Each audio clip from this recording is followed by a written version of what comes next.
안녕하십니까, 소마시네마입니다. 어제 저녁에 본 또 영화 리뷰를 남기겠습니다. 비교적 적은 상영관에서 상영이 되고 있는 영화인데요. 또 보석 같은 영화를 한 편 발견하게 되어서 되게 운이 좋게도 이런 영화를 또 만나게 되어서 또 소개를 하게 되네요. 왼손잡이 소녀라는 작품입니다. 이 작품은 역시 또 이제 일반적으로 와이드 릴리즈 되어 있는 상업 영화의 범위에 들어간다 볼 수는 없는데, 영화가 사실 뭐 불편하거나 이해가 어렵거나 뭐 그런 영화는 아닙니다. 뭐 불편한 장면이 아예 없다고 말할 수는 없지만, 어쨌든 그 매우 사실적이지만 또 무척 사랑스러운 그런 영화입니다. 이렇게 보면은 포스터에도 보여지는 저 소녀의 존재, 이 왼손잡이 소녀라는 타이틀 롤이죠. 저 소녀의 존재가 이 영화를 굉장히 사람스럽게 만드는 요소가 되는 것은 분명할 것 같습니다. 이 영화는 그 배경이 이제 그숀 베이커 감독이라는 분이 계세요. 이게 또 아트하우스 계열에서는 한참 유명한데, 지난번 쇼킹한 아카데미 작품상을 받았던 아노라의 감독이자 각본가이자 편집자죠. 그리고 이 저스팅은 뉴욕에 있는 여기서 이제 미디어를 공부하면서 쇼 베이커와 20여 년 전부터 만나서 이 공동 연출작인 테이크 아웃 이후에 쇼 베이커의 거의 모든 필모그래피에 관여를 했고 제작자로서 활동을 해왔던 인물입니다. 그래서 사실 이 영화가 이 데뷔작입니다. 저스팅은. 하지만 실제로는 이제 대만계 미국인이고 거의 주로 미국에서 주로 활동을 했고, 숀 베이커의 오랜 영화 친구라고 말할 수 있겠습니다. 굉장히 뭐 오랜 영화 친구 이상의 관계죠. 저렇게 오랜 기간 동안 같이 일을 했다는 것은. 그래서 이 영화의 각본 및 편집을 담당, 제작, 각본, 편집을 모두 숀 베이커가 또 관여하고 있기도 합니다.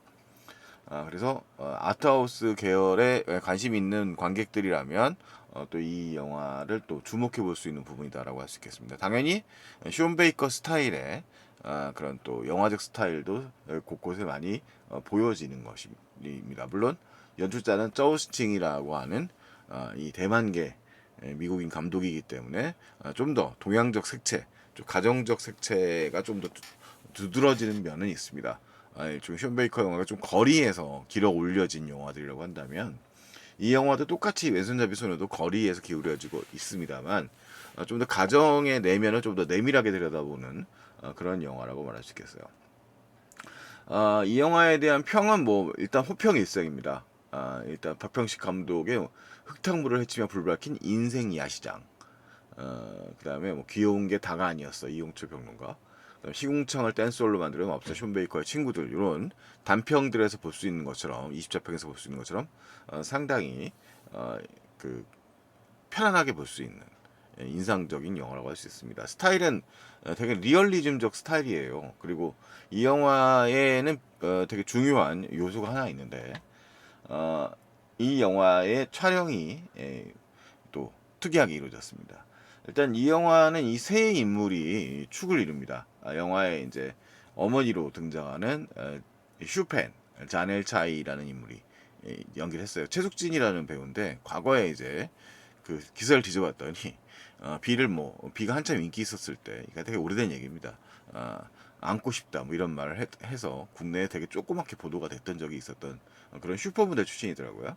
영화에서는 이제 이미 50대가 돼서 그래도 뭐 미모야 뭐 당연히 여전하십니다만, 이제 힘든 어려운 가정의 싱글맘으로 살아가고 있는 엄마로 나타나고, 그의 첫째 딸로 이안으로 시유안마라고 하는 배우, 역시 좀 인터뷰를 읽어보니까 그 전문 배우가 아니고 비전문 배우더라고요. 시유안마가 이 영화에서 이제 또이 첫째 딸 역할을 하고 있어요. 이안이라는 인물이고요.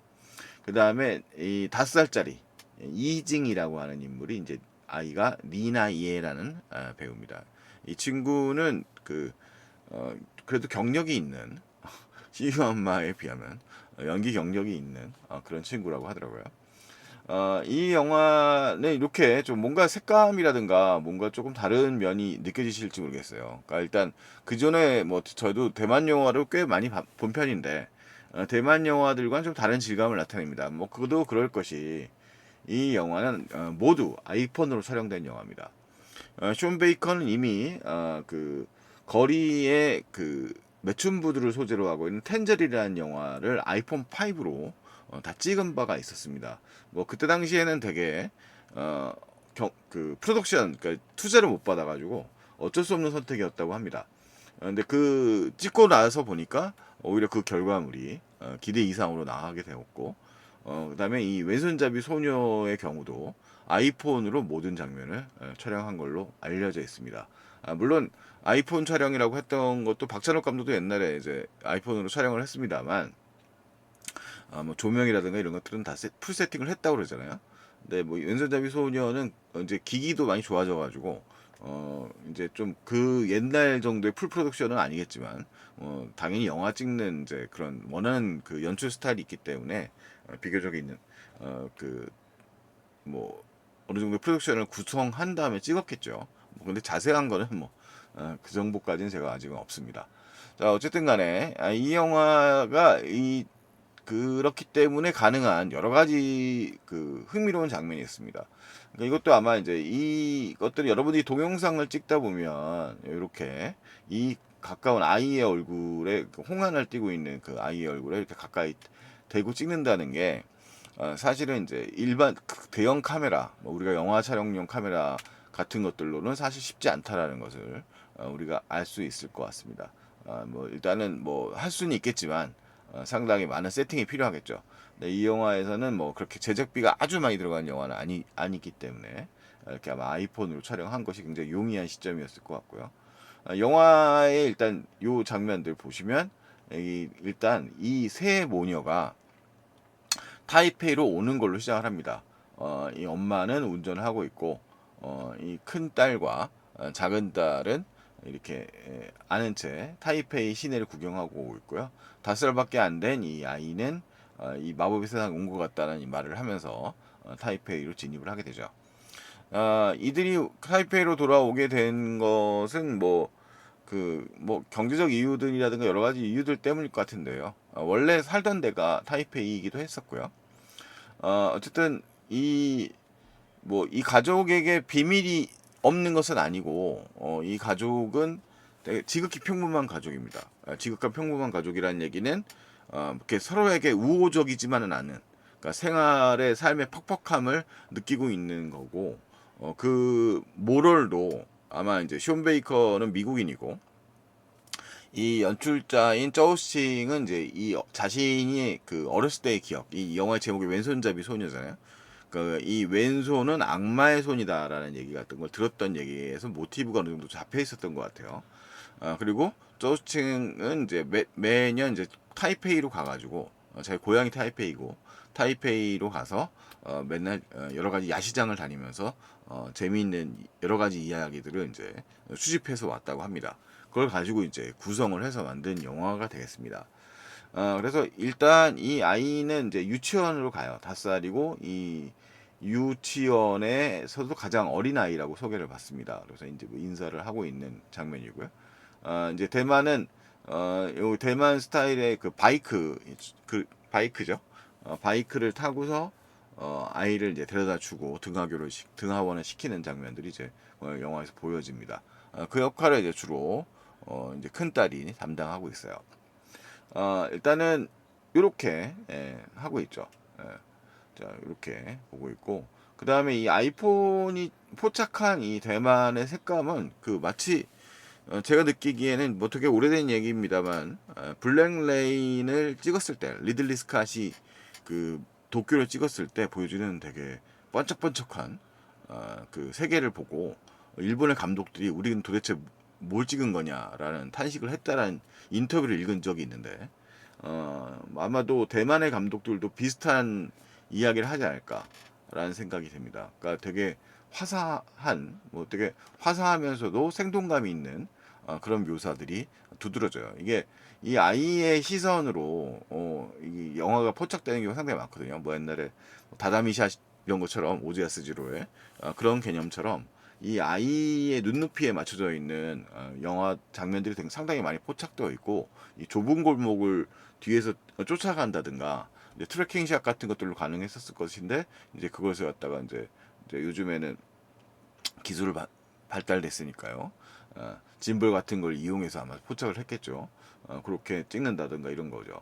그래서 지금 이 아이는 되게 5살밖에 안 된 여자아이니까 이 정도의 눈높이로 찍는다라는 개념은 보면 일단 그 자체가 좀 신기하다, 좀 새롭다라는 생각이 좀 드는 그런 부분입니다.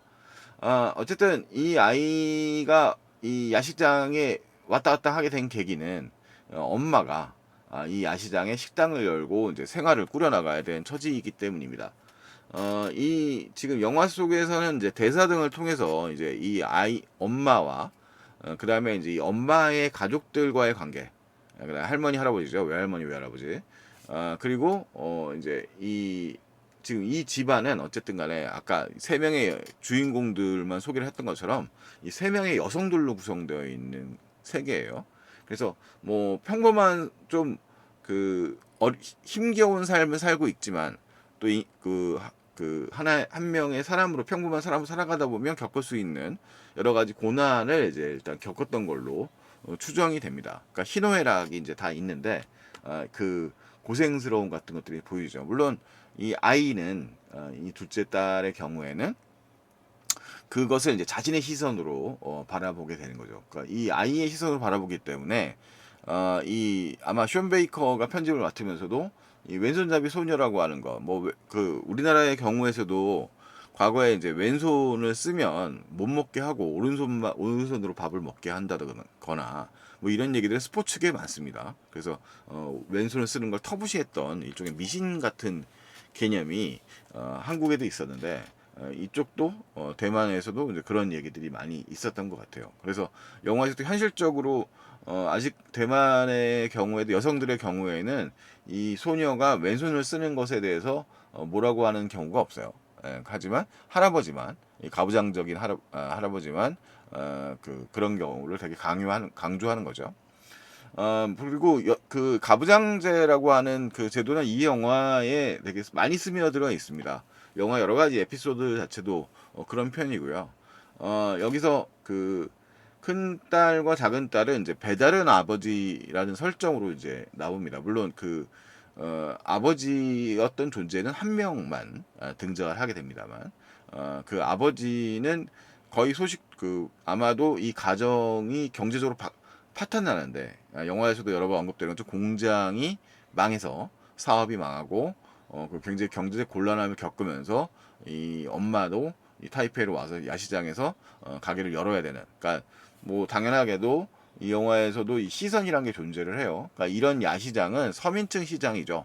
뭐 대만에 가신 분들은 아시겠지만 저렴하고 음식도 싸게 나오는 그런 식당들인데, 그 영화의 후반부에 가면 이 엄마가 옆에 있는 가게에 있는 만물상 사장님하고 어느 정도 이제 그 일종의 데이트 관계를 형성하게 되는데, 그 회감연에 이제 그 같이 오거든요. 그게 이제 영화의 이제 하이라이트 부분이기도 합니다. 거의 거기서 일단은 이제 가족들의 시선이 별로 좋지 않습니다.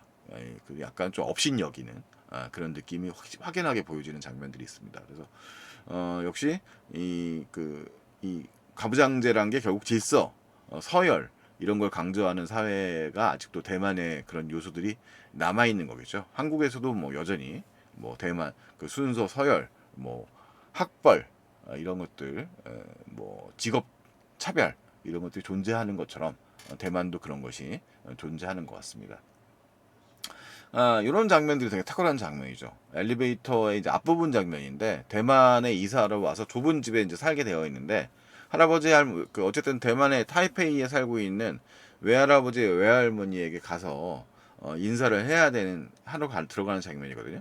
근데 이제 여기서 이제 대화를 하는 장면 같은 게 이 아이의 시선과 그 뒤에 배경에 거울에 비춰져 있는 엄마하고 이제 언니의 모습이 이렇게 비춰되어서 묘사된 장면 같은 것들은 되게 이 영화만이 볼 수 있는 어떤 그런 또 구성이라고 말할 수도 있을 것 같네요.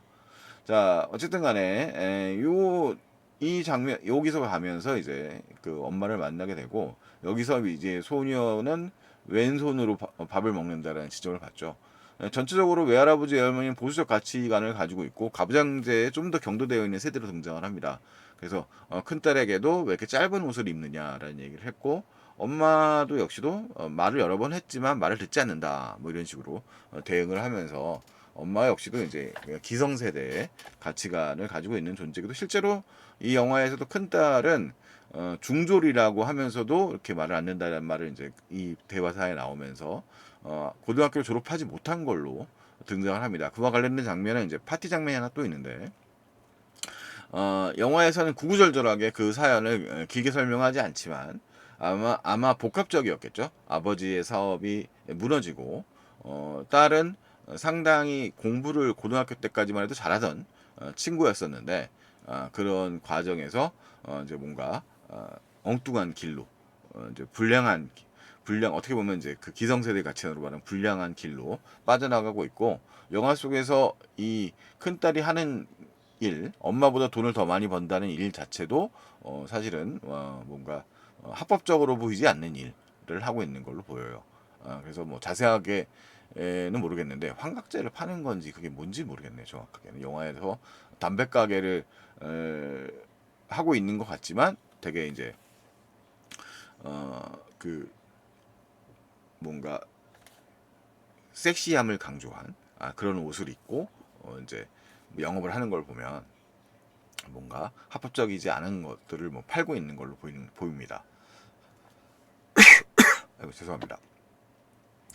자, 어쨌든 영화는 여러 가지의 이제 장치들이 이제 소이는데 이 가정의 경우도 사실 이제 엄마의 가정의 경우에도 영화 속의 엄마의 가정의 경우에도 이제 자매가 세 자매고 그 아들이 한 명 있어요. 아들은 거의 영화의 마지막 장면에 아까 말씀드렸던 이 엄마 그러니까 할머니죠. 이 아이의 관점에서 보자면은 할머니의 회가변에서 이제 등장을 하는데 이 거의 이 집안도 가부장제라서 거의 이 모든 그 관심이 주로 아들에게 쏠려 있다고 볼 수 있겠습니다. 그래서 출가 외인 비슷한 말 우리나라에서 썼던 뭐 그런 말도 나와요. 영화에 보면 그 자매들끼리의 대화에서 이제 이 영화에서 이제 이런 장면이 등장하는 거는 이제 이 영화의 또 주요한 모티브인데 왼손을 쓰면 악마가 도와주는 거라고 그래서 이 왼손잡이인 이 아이에게 할아버지는 이제 쓰면 이런 말을 하는 거죠. 근데 그 이후에 이 아이가 이 장면 이후에 이 자기의 이제 그런 그 생각에 골똘히 빠지고 악마가 도와준다는 생각을 갖게 되면서 이제 이 요걸로 이제 동네의 작은 도둑이 돼버립니다.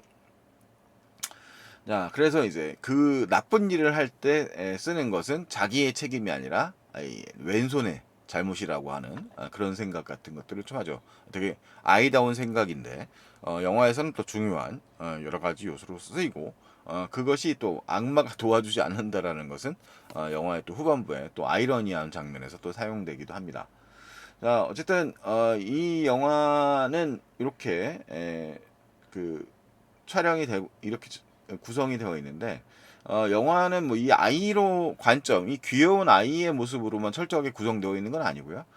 이 세 모녀의 그 삶 전체를 갖다가 좀 통과시켜서 보고 있어요. 그래서 이 모두 다 완벽한 존재라고 사실 좀 말하기 어려운 부분이 많이 있습니다. 이 엄마의 경우에는 월세를 내기 위해서 이 장면은 이제 전당포에 가서 자기의 귀금속을 파는 장면인데 자기를 스스로 힘들게 한 존재는 이제 이 남편이죠. 그 남편이 죽을 병에 걸리게 되니까 그 죽을 병에 걸린 그 남편을 어쩌지 못해서 뭐 우리 그 장례식 비용을 대고 굉장히 힘들어하는 상황들을 많이 겪는데 그것에 대해서 나머지 가족들 자신의 그 할머니와 그 엄마의 그 자매들 모두 이해하지 않습니다. 이해해주지 않습니다. 그동안 이 엄마가 사업을 한다 그러면서 이제 가져갔던 뭐 여러 가지 과거사들이 있는 거죠. 그래서 월세를 내야 되는 되게 위급한 상황인데도 불구하고 엄마한테도 호소를 하지만 빌려줄 돈이 없다는 말을 듣기도 합니다. 첫째 딸의 경우에는 아까 말씀드렸던 어떤 일련의 불법적인 사업을 하면서 내연 관계 남자가 있어요. 내연 관계 남자가 있고 영화에서 불편한 장면이라고 한다면 아마도 이 영화를 뭐 가족과 본다고 생각하시는 분들이 있다면 좀 일부지만 부분적으로 보이긴 합니다만 이런 성적 관계를 맺는 장면들도 일부 등장을 합니다. 한 번 정도 등장하죠, 사실. 그래서 그런 식으로 이제 삶을 좀 어떻게 보면 거칠게 살아가고 있는 인물이라고 말할 수 있어요. 그러면서 좀 더 굉장히 공격적이고 엄마의 그 식당에 그 노점 식당에 가서도 야시장에 있는 식당에 가서도 일을 돕기보다는 주로 뭐 장난을 치거나 뭐 아니면은 뭐 일을 하려면 대충 하거나 안 하거나 이런 식으로 되게 불량하고 불만이 많은 존재로 등장을 해요. 그래서 영화에 근데 이 첫째 딸의 그 심경이 무너지는 것도 복합적으로 보여지는데 그 엄마를 처음에 되게 많이 비난을 하거든요. 그러니까 죽은 아버지의 장례를 치렀던 건 자기를 힘들게 만든 존재이기도 하니까 비난을 하다가 이 아이를 그 둘째 딸을 데리고서 아빠한테 가는 장면이 있어요. 그리고 나중에 이제 엄마가 장례식에 간다 그러면서 막 비난을 하다가 아빠가 죽었다는 사실을 알게 되는 점. 그 다음에 이제 자신이 그 일종의 내연의 관계, 불륜 관계를 맺고 있는 인물이 통해서 이제 뭐 임신이 되었다는 사실을 인지하는 장면, 이런 장면들 통해서 그리고 이제 아이가 이 악마의 손이라는 이유를 들면서 우연한 사고가 발생을 하고 그 우연한 사고를 통해서 아이가 이제 그 인지하고 있는 내용들을 인식시키고 난 다음에 이 아이를 사죄시키는 과정, 이런 과정 등을 통해서 이 한층 좀 성숙된 모습을 또 보여주기도 합니다. 그래서 요 이제 장면도 이제 이 아이가 이제 그 일종의 절도를 하고 있는 장면이죠. 되게 어떻게 보면 좀 그 뭉클했던 게 방금 말씀드렸던 그 이 아이의 작은 절도를 가지고서 엄마가 이렇게 이제 절도를 해 놓은 것들을 이제 물건을 모은 거예요. 뭐 대단한 물건들은 아니지만 작은 물건들을 갖다가 모아 있는 거죠. 그걸 갖다가 이제 이 언니가 데리고 가서 사과를 시키는 장면이 나와요. 여기 이제 보면 그걸 얘기하고 있는 장면인데 그 장면에서 이제 시장 상인들이 모두 괜찮다고 막 그러면서 또 오라고 얘기하는 장면이 나오는데 그때 이제 요즘 말로 인류애가 느껴진다고 할까요? 뭔가 좀 뭉클한 그런 것들이 있더라고요. 사람들이 이제 품어주려고 하는 뭐 그런 마음 같은 것들이 뭐 길게 그 캐릭터들을 크게 보여주진 않지만 이 아이를 이뻐하고 그렇게 아끼는 마음 같은 것이 보여지니까요. 자, 그래서 요 장면들도 뭐 단순히 이 아이의 행동을 모두 귀엽게만 볼 게 아니라 이 일종의 훈육을 제대로 시키는 거죠. 이 둘째 언니가 늘 내내 불량하게 이제 영화에서는 반항적인 인물로 등장을 하는데 이 장면에서만큼은 굉장히 또 바른 모습을 보여줍니다. 이런 행동들을 보여줍니다.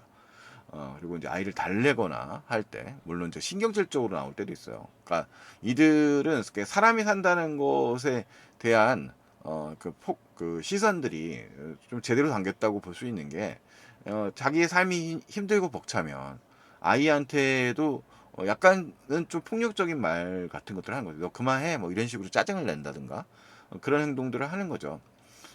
그런데 뭐 그런 것들을 뭐 아주 심각하게만 그리고 있는 게 아니라 그런 모습도 보여주고 또 이 아이가 잘못했을 때 아까 말씀드렸던 것처럼 이제 품어주는 모습들도 보여주고 그다음에 아이의 시선으로 어른들의 세계를 종행하면서 어른들의 여러 가지 모순적인 모습과 그다음에 또 그 하나의 그 인상적인 인간적인 모습들을 모두 담아내는 장면들까지 영화가 상당히 좀 흥미롭다. 그러니까 살아있는 이야기다라는 이야기를 좀 느끼게 됩니다. 쇼 베이커 감독 자체의 영화는 먼저 플로리다 프로젝트가 뭐 제일 인기 있는 영화입니다. 국내에서는 역시 또 아이들이 나온 영화죠.